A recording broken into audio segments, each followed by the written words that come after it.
السلام علیکم ورحمۃ اللہ وبرکاتہ۔ سامعین، صراط المستقیم چینل پہ پھر سے ایک بار خوش آمدید۔ امید ہے کہ آپ سب خیریت سے ہوں گے۔ آپ سے گزارش ہے کہ اگر آپ اس چینل پہ نئے ہیں تو چینل کو سبسکرائب کریں، آڈیو کو لائک کریں، زیادہ سے زیادہ شیئر کریں اور بیل آئیکن پہ کلک کریں تاکہ آپ کو نئے آڈیو کی نوٹیفیکیشن ملتی رہے۔ اللہ آپ کو بہترین بدلہ دے۔ شمشیر بے نیام حضرت خالد بن ولید رضی اللہ عنہ کی داستان شجاعت، عنایت اللہ التمش۔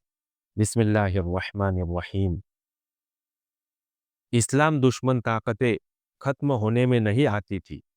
ایران کے آتش پرستوں کو جس طرح اسلام کے علم برداروں نے شکست پہ شکست دی اور جتنا جانی نقصان انہیں پہنچایا تھا، اتنا کوئی قوم برداشت نہیں کر سکتی۔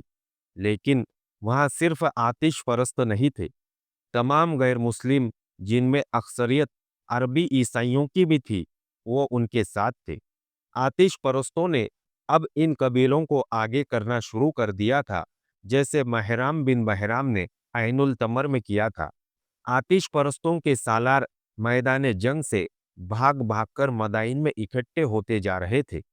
ان کے نامور سالار بہمن زازویہ نے جب محرام بن بحرام کو اپنی فوج کے ساتھ واپس آتے دیکھا تھا تو اسے اتنا صدمہ ہوا تھا کہ اس پر خاموشی طاری ہو گئی تھی۔ مت گھبرا بہمن، مہران نے اسے کہا تھا، دل چھوٹا نہ کر، آخر فتح ہماری ہوگی۔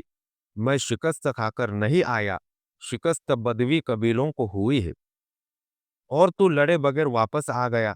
سالار بہمن جازویہ نے کہا تھا، تو اتنا بڑا شہر اپنے دشمن کی جھولی میں ڈال آیا ہے، تو خوش قسمت ہے کہ یہاں تجھے سزا دینے والا کوئی نہیں۔ سزا دینے والے آپس میں لڑ رہے ہیں، وہ جانشینی پر ایک دوسرے کا خون بہا رہے ہیں۔ بہمن، مہرام نے طنجیہ لہجے میں کہا، کیا تو مجھے سرزنش کر رہا ہے؟ کیا تو مجھے مسلمانوں سے شکست کھانے والوں میں سے نہیں؟ اگر تو میدان جم جاتا تو آج مدینہ والے یوں ہمارے سر پر نہ آ بیٹھتے۔ شکستوں کی ابتدا تجھ سے ہوئی ہے۔ میری تعریف کر کہ میں اپنے لشکر کو بچا کر لے آیا ہوں۔ میں اسی لشکر سے مسلمانوں کو شکست دوں گا۔ مدائن میں اس وقت جو لشکر جمع ہو چکا ہے، اس سے ہم ایک فیصلہ کن جنگ کے لیے تیار کریں گے۔ اس وقت مدائن میں فارس کے جتنے بھی نامور سالار تھے، وہ سب خالد رضی اللہ عنہ سے شکست کھا کر آئے تھے۔ انہوں نے اسے جاتی مسئلہ بنا لیا تھا، ورنہ وہاں انہیں حکم دینے والا کوئی نہ تھا۔ حکم دینے والے شاہی خاندان کے افراد تھے جو تخت کی وراثت کے لیے جوڑ موڑ میں لگے ہوئے تھے۔ وہ سالاروں کو بھی اپنی سازشوں میں استعمال کرنا چاہتے تھے، لیکن سالار فارس کی شہنشاہی کے تحفظ کو اپنا فرض سمجھتے تھے۔ یہ ایک چند سالار ہی تھے جنہوں نے مدائن کا بھتم رکھا ہوا تھا، ورنہ کسرا کی بنیادیں ہل چکی تھی اور یہ عمارت جمی بوس ہوا ہی چاہتی تھی۔